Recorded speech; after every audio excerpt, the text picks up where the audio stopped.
The secret to winning in GovCon isn't bidding more, it's bidding right.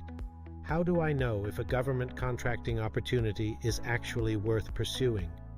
Not just whether it's a fit. This is one of the most important questions you can ask before spending hours or even days preparing a proposal. The first thing I always tell people is this: know your business before you know the opportunity. If you don't have a clear understanding of what your company actually does well, it's almost impossible to determine whether an opportunity is worth pursuing. Start by asking yourself a few simple questions. Do my products or services match what the government is asking for? Do I have the experience, people, or resources to successfully perform this work? Can I clearly explain how I would meet each of the government's requirements? Just because you can submit a proposal doesn't mean you should. Another thing to consider is the amount of effort required. Some proposals might only take a few hours to prepare, while others can take weeks. Before you invest that time, ask yourself whether your company has a realistic chance of winning. You also need to pay attention to the solicitation itself. Sometimes you'll notice things like a very short response period, extremely specific technical requirements, or requirements that seem tailored to a particular company's past experience or product. That doesn't automatically mean the opportunity is unfair, but it can sometimes indicate that the agency already has a vendor in mind or has a very specific solution they're looking for. This happens more often than many new contractors realize.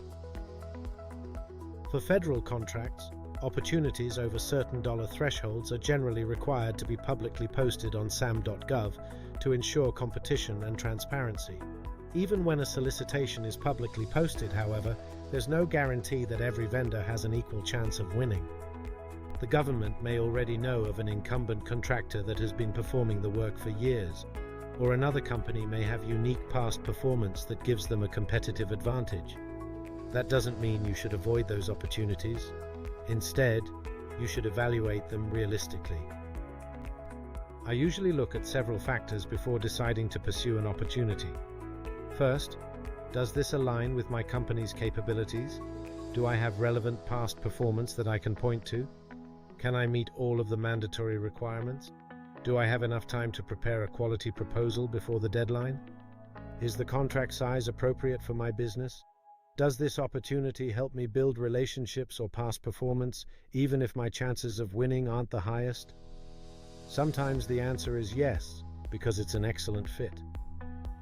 Other times the opportunity may look exciting, but after reviewing the requirements, you realize it would require hiring people you don't have, buying equipment you can't afford, or performing work outside your expertise. Those are usually opportunities to pass on. One thing I tell new government contractors is that winning often starts with knowing when not to bid. Every proposal takes time and money.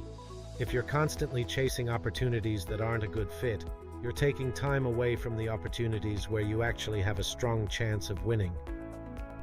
The goal isn't to submit the most proposals. The goal is to submit the right proposals. The better you understand your own business and honestly evaluate each opportunity, the more successful you'll be over the long term. Want to streamline your proposal writing process? Visit govconsearch.ai today.